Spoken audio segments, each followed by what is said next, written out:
Hello, everyone, and welcome to another edition of Ask Anything presented by Mosher Consulting. I'm your host, Angel Leon, Mosher's Director of Personnel. Ask Anything is back today with Samantha Parrish after a little late summer / early fall break, if you will. We're going to be talking about a topic that is honestly near and dear to my heart: working in IT when you're not an IT person. I must admit, prior to joining Mosher, I consider myself a techie guy, knowing the latest technologies, having the latest gadgets, etc. But boy, was I way off. We'll be exploring a few themes, so I think you'll enjoy this one very much. As I mentioned before, with me today is Samantha Parrish, one of Mosher Consulting's senior consultants. Samantha's been with Mosher since the summer of 2021.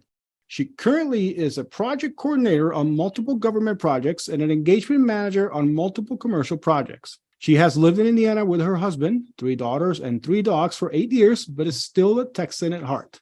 She loves learning new things, organizing, lifting weights, and coaching her daughter's sports teams. Just a standard project manager at work and at home. Samantha, it's great to have you with us on Ask Anything today to talk about such an interesting topic. How are you? I'm great. Thank you so much for having me. I know you said it was a long fall and it's snowing here today in Indiana. So we hit winter right on the head here. Kind of skipped it a little bit. Yeah. That's why we're delayed. We skipped fall altogether. Yes. We went from summer to winter in like 2 days. So let's start with a story that you like to share about when you started working at Mosher. What can you tell us about that? This topic, this being working in IT when you're not IT, is near and dear to my heart as well. And on my second day at Mosher, I was getting a tour from our operations director, actually at the downtown office, and bless him, he's so sweet. And after the tour, I called my husband and I said, I think I really oversold myself because I do not belong here. I didn't understand a quarter of what he said. It was acronyms.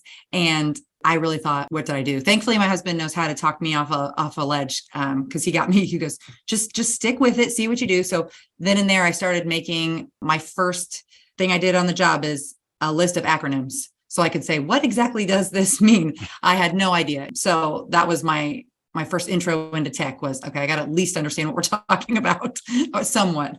I think I outed myself in my first week by saying SQL. Yeah. It was like, oh, right. Yeah. I don't know all of this. Well, I think that happens to all of us. And I mean, when I joined Mosher, I had the same thing. I had people talking in tech code, and I'm just the HR person. I don't know anything about tech other than the stuff that I have in my house. But regardless, I mean, it's great to be here and it's such a great company, but the lingo, the acronyms, I'm sure you mentioned you put that all together. That must have been a heavy lift because there's a ton of acronyms. There was a lot. I was definitely a page and a half worth because you add Mosher, so tech stuff plus government stuff. There's all these different things. And that's why it really was important for me to learn it, because it's not just the way we speak to each other, but it's the way the client speaks too. So Last thing I want to do is kind of give that deer in the headlights look when they say SLA. And I'm like, I don't know what an SLA is. Service level agreement for those at home. Thank you. And for those who are here. So in our research for this, you mentioned several themes, and I want to go over them one by one. The first one is don't pretend. What do you mean by that?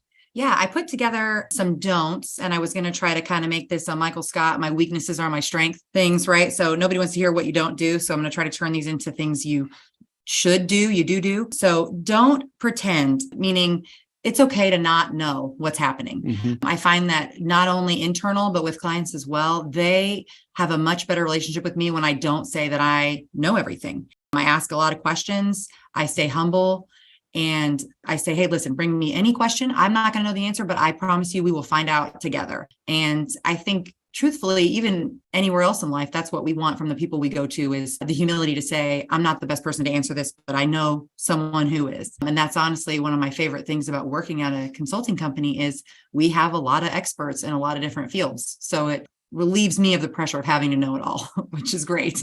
Yeah, and I think that's a really good thing to live by anyway, because we face questions all the time, not just professionally, but personally too, that sometimes we don't know the answer to. I mean, we have kids, so when our kids ask us those questions and we're like, I don't know, I go back to that commercial and I can't remember which brand of smart speaker was it.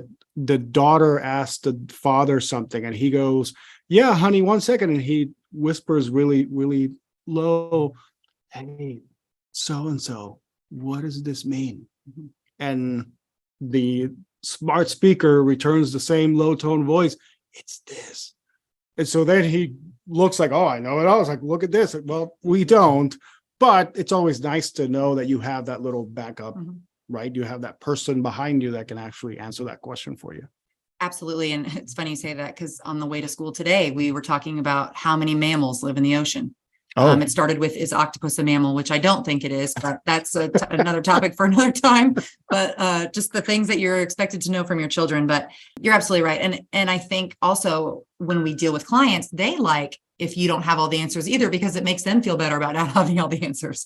So I then become their partner and their advisor on, hey, let's go figure this out together. So I do think you don't have to fake it till you make it. Don't pretend, be honest. And then that way, when you do have the answer, it's a lot more credible and reliable. And that segues into our next theme, which is don't do it alone. We don't want to do it alone. We always can have a partner if you want to here at Mosier. And I'm sure, Samantha, you can tell us a lot about this because you have that force next to you that if you don't know, that partner of yours can get you the answer. And then you work together. And when you go to a client, that makes you and makes Mosier obviously look great.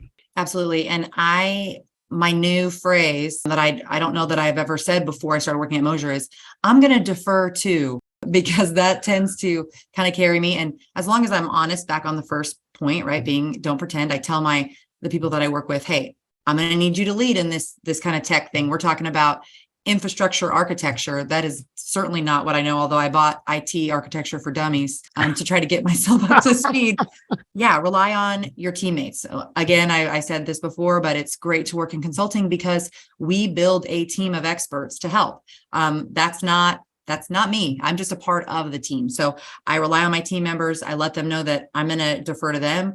They're going to be the ones to answer these types of questions. And then also kind of back on topic one again, if they don't know the answer, don't say you do. Let's go find it, right? We may not have that member in this meeting on our team, but we can find the answer. So there's no need to be a one-man show. We're stronger as a team. And Mosier really exemplifies that and gives us a bunch of teammates at our disposal that we can reach out to. So that's awesome. Plus, something that you mentioned that I think is key, going back to the first point about don't pretend, it builds trust because you talk about being humble and being able to actually accept that you don't know something. That builds trust with the other person across that table. Right. And that's whether that's internal or external. I've been blessed to work on multiple projects now on government and commercial. And so I have a lot of team members I work on with just one project. I have some team members I work on with multiple. And I'm very clear to let them know, hey, this is a new animal, right? This is a new contract. It's a different kind of thing that we're trying to do. I just need you to just fill me in. And there has been more than one occasion where after a client call, I'll get on a call with just my team and say, all right, what did we just talk about? Like, I need you to tell me. I'm not going to slow down the process by interrupting the client, right? But you tell me what we're talking about. And then they're always really good about doing that. And they're very, very patient, which is also probably part of the culture at Mosier is that we just have awesome people. So they don't mind saying, all right, like I love talking about this. Let's do it. So. Yeah, and that's very important because when you ask that question, what did we just talk about? They have the answers and they can bring you up to speed. In my case, because obviously working in HR, when I go into what somebody does from a productivity standpoint, I don't know everything that everybody does because I'm not a tech guy. And so to Brian's point, I don't know what SQL, and all those codes. Thank you, Brian, for the nod. You got that. You got SQL and got that one. But all those things, I don't know. So when I'm sitting down with somebody talking about productivity and basically their performance plan, et cetera, I need those experts around me to tell me, okay, this SQL, when they're doing that, this is what they mean. If they're doing C++, this is what they mean, et cetera. So I need that help.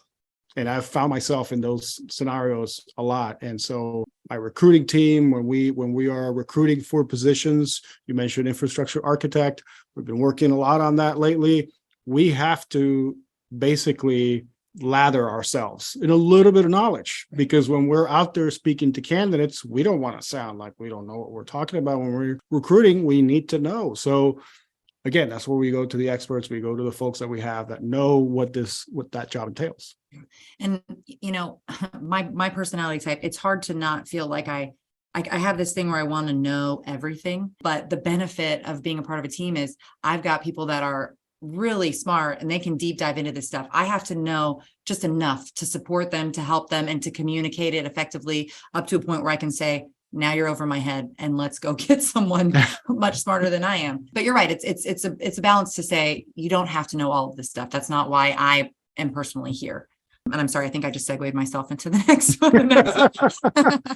Yes, you did. And finally, don't doubt your value. We've sort of glossed over this a little bit because we talk about bringing somebody else in to help with instances where we might not know all the answers, but that doesn't mean that we shouldn't devalue ourselves.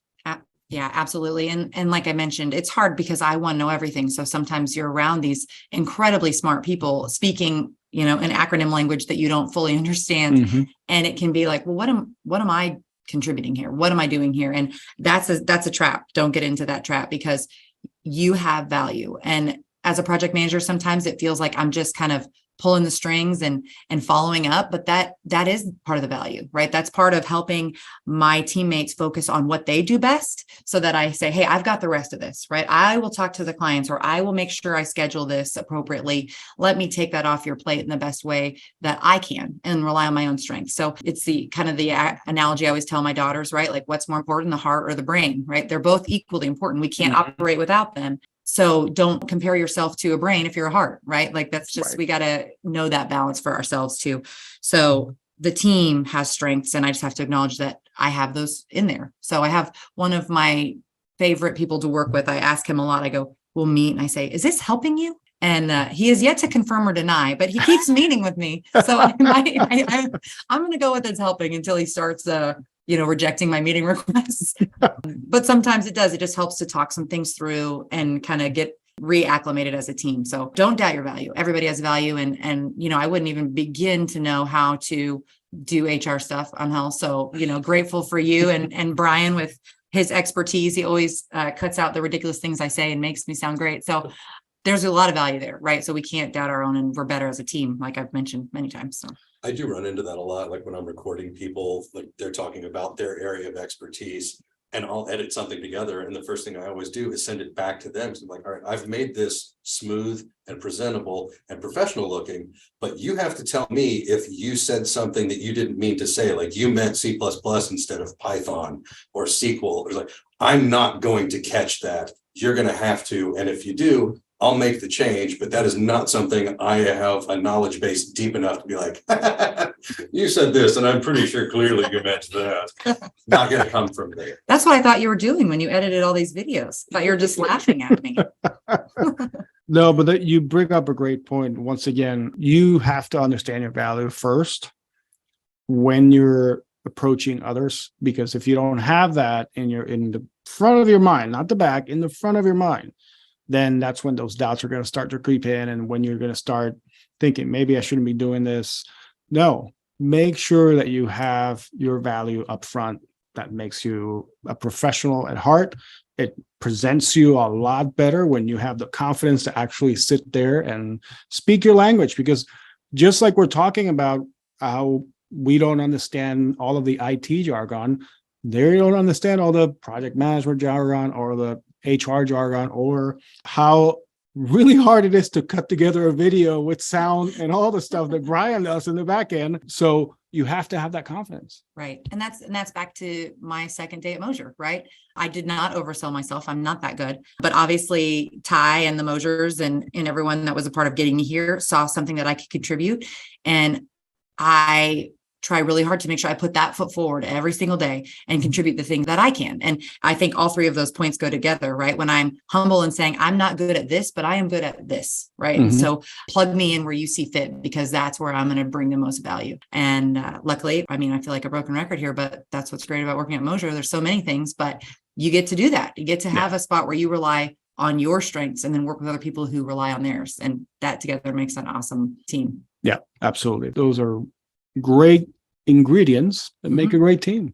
And with that, we'd like to thank Samantha for joining us today again on Ask You Anything. This has been a great conversation, and we really enjoyed having you with us today. Thank you for having me. And if anybody at home knows if octopuses are mammals, I'd appreciate that help too. I got to get that back to my daughters here shortly. They're going to be asking me lots of questions. They're not. I didn't think They're so. cephalopods. Oh, geez. See, I don't know what that word means. Yeah. I'm gonna be honest with you. And also potentially the closest thing to alien life that planet Earth has. Well, that I believe just by looking at them. Wow, that is a tidbit. They might literally be alien. There's talk for your Thanksgiving table. Yes. Everyone at There you home. go. Especially if you're serving octopus. Yes. And who doesn't? That great Thanksgiving tradition of serving octopus. Yes. Thank you guys for having me. Thank you for listening in to this week's edition of Ask You Anything presented by Mosher Consulting. We hope you enjoyed listening to Samantha Parrish talk to us about working in IT when you are not an IT person. Join us next time when we continue to dive deeper with our resident experts and what they're currently working on. Send us your ideas or topics via our social media feeds. In the meantime, please remember to give us a rating and subscribe to our feed wherever you get your podcasts. Until then, so long, everybody.